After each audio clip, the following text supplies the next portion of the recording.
Hi everyone, this is your boss Mom VA and I create videos about work from home tips, freelancing lifestyle, and home-based business tips. So if you're interested with these kinds of topic, just keep on watching.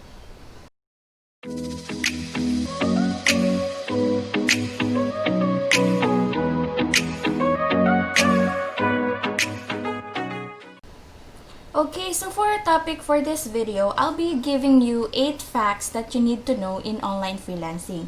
So if beginner ka or newbie ka, and you are trying or you are planning to work from home, do the home-based jobs and be a freelancer, and medyo nalilito ka pa rin kung paano ka magsisimula, I already have videos or series of videos that will guide you. First is, I suggest na panoorin mo muna yung video ko about how to start working from home, and also another videos like yung common task ng virtual assistant, yung legit freelancing websites where you can find or apply for a home-based job.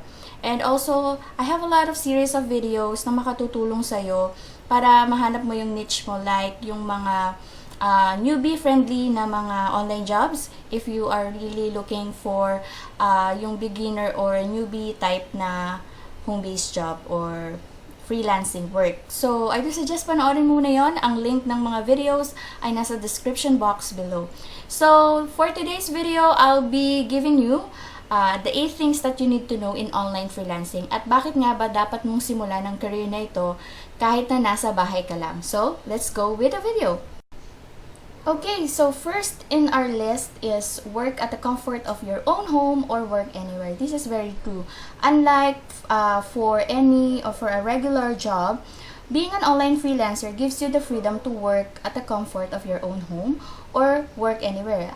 Kahit nagta-travel ka, staycation ka sa labas, for as long as dala mo yung iyong laptop, meron kang laptop or meron computer dun sa area na yon, and you have the good internet connection, then you can work for your task or you can work for your boss. And kasi yung online freelancer, mostly or most of the time talaga is remote work siya. That means hindi mo kailangan ng office para makapagtrabaho ka. You are working remotely for a client. The second that you need to know about online freelancing is you get to earn in dollars. Yes, because most of the client that you are getting or most of the job, they are based abroad. So, ang kalakaran sa freelancing or sa mga online freelancers is yung rate na ino-offer natin is always in dollars.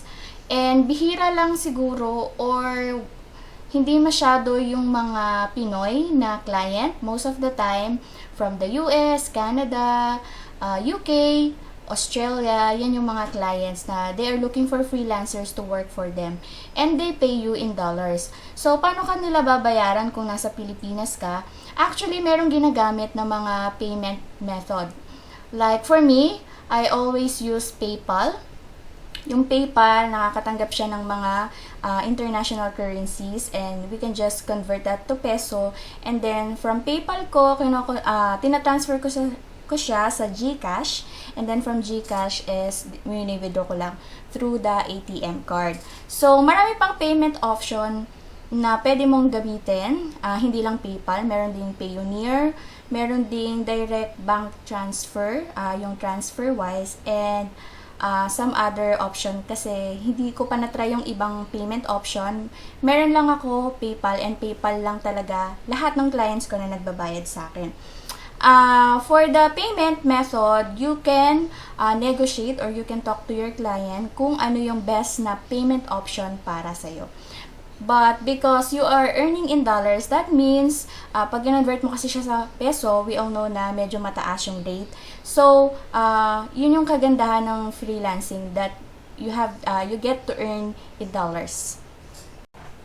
For number 3 is set your own time. This is very true, no? Pwede kang mag-work sa isang client for part-time or pwede ka rin mag-work sa kanila for full-time. So, depende yan sa'yo. Like for myself, I do work for 3 clients right now na puro part-time schedule. Meron akong isang 3 hours at meron akong dalawang 1 hour. So, as long as na ma-manage mo yung time mo, okay na okay yun. So, yun lang din yung kagandahan ng freelancing na pwede kang mag-part-time, ano. So, yung iba may full-time job sa labas, and then may part-time sila sa mga clients nila from abroad. And meron din talagang, kagaya ko, yung career ko talaga is freelancer. So, I'm doing as a e-commerce customer support VA for clients. Pero lahat yon is part-time lang. And I prefer na part-time kasi mas flexible siya at marami akong magagawa na ibang productive things aside from doing the freelancing job. Because I also do have my own online store sa Shopee and Lazada, which I do manage. So, yan. So, the best na schedule for me is part-time. And kaya ko siyang pwede ko siyang iset ng umaga or ng gabi. So, depende yun sa client, no? Kung ano yung pinag-usapan nyo. For as long as nag-agree kayo sa time or ng schedule, then that's good. Okay, for the number 4 fact that you need to know about online freelancing is that there's no timer or you are not being monitored. So, this is true also, no? Especially if you are doing part-time work for multiple clients. Like for me, hindi ako minomonitor ng mga boss ko. Unlike pag nasa office job ka, no, monitored ka, kailangan mo mag-punch ng lunch, ng break.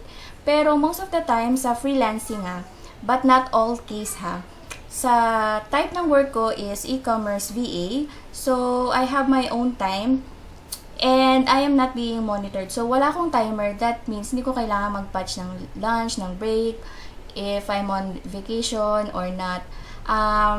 Hindi kayo mo-monitor ng client mo for as long as nagawa mo yung task sa specified na schedule mo. Like ako, kailangan kong matapos or ma-process yung orders and yung mga customer emails within 2 to 3 hours per day.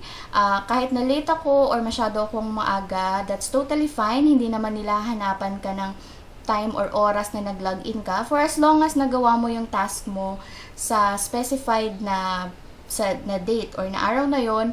And kunyari ako 1 p.m. to 4 p.m.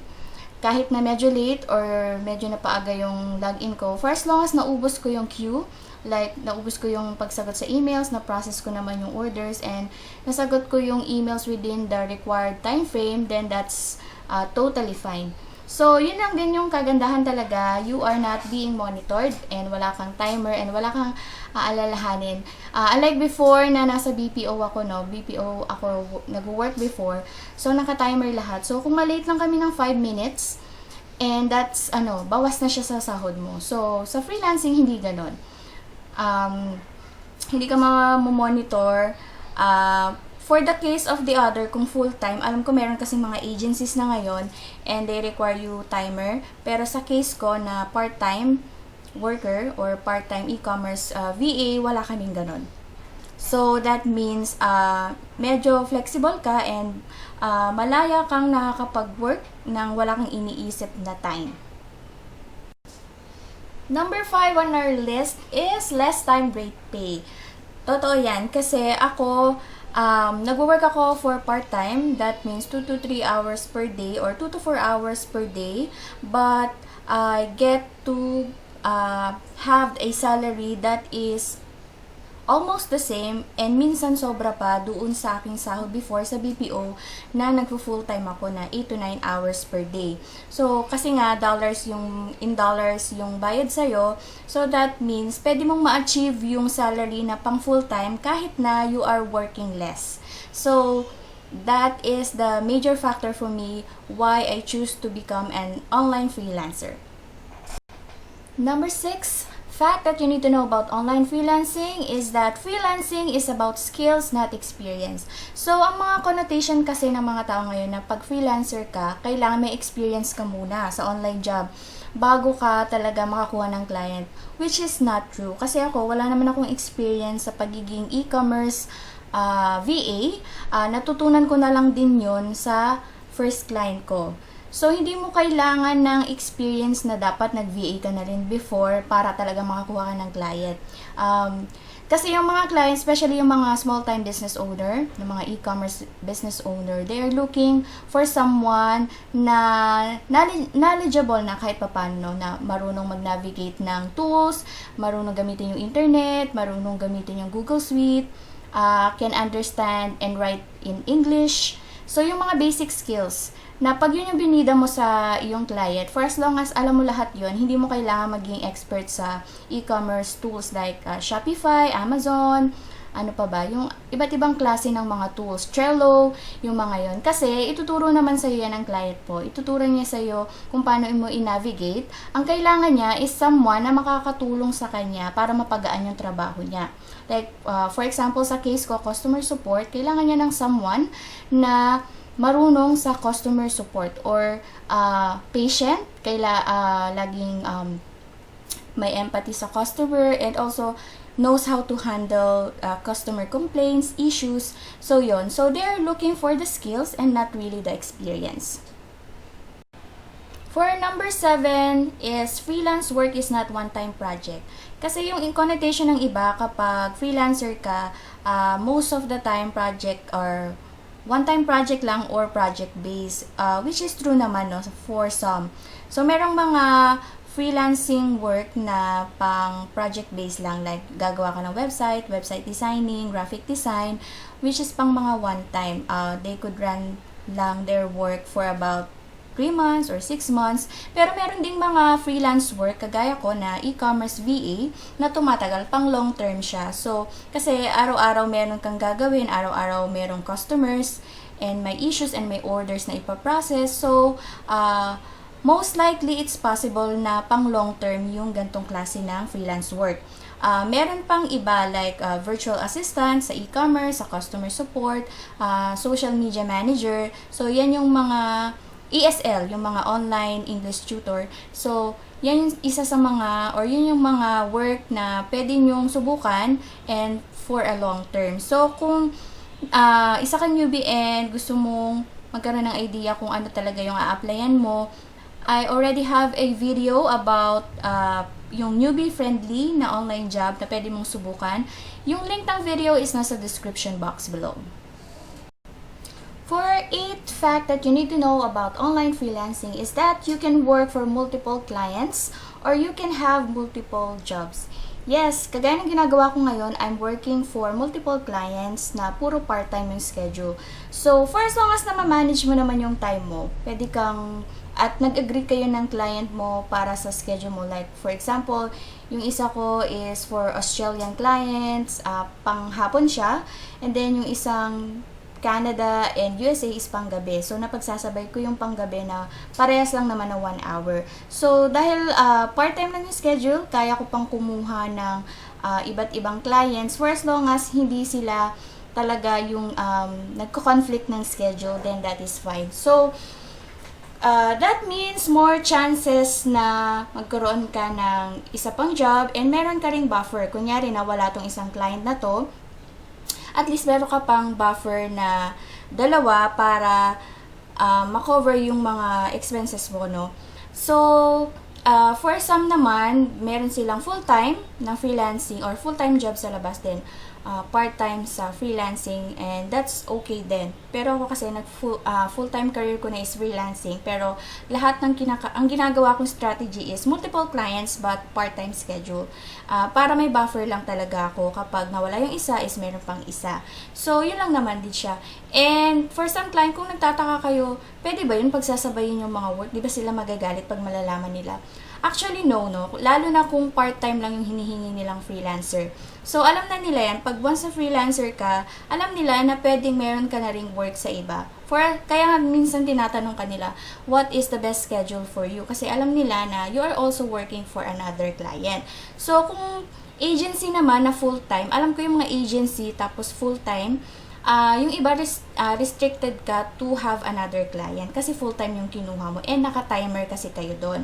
So, sa mga agencies, parang BPO type din kasi parang ganun. So, kung direct client ka, like for me, I prefer na direct client kesa sa mag-agency kasi sa direct client, walang timer, hindi ka masyadong monitored, and also, they require lang na you can work for them for part-time schedule like 2 to 4 hours per day. And which is very applicable to me kasi I'm a mom and I already have also business na kailangan ko i-manage plus yung household chores and my kids. So, very convenient sa akin kung part-time lahat ng work ko. So, yun yung kagandahan talaga ng freelancing. It gives you the freedom to work anytime, anywhere. You got to earn in dollars. Ano pa ba? Flexible yung time. Wala ka ng uniform, wala kang any other expenses kasi nasa bahay ka lang nagwo-work, so less na expenses sa commute, sa makeup, sa food, kasi yung food mo dito sa bahay. So, mas maraming chance na makapag-save ka. Kaso, before na nag-work ako full-time for a BPO company, ngayon, mas contented na ako sa work ko ngayon as a freelancer. That's it for today's video. If you like this video, please subscribe to this channel and hit the notification bell para lagi kang notified pag meron tayong bagong video. And also, we do have a Facebook page, Boss Mom VA. Pa-follow na rin ako and pa-like ng page natin na yan. So, see you again next time. Bye now!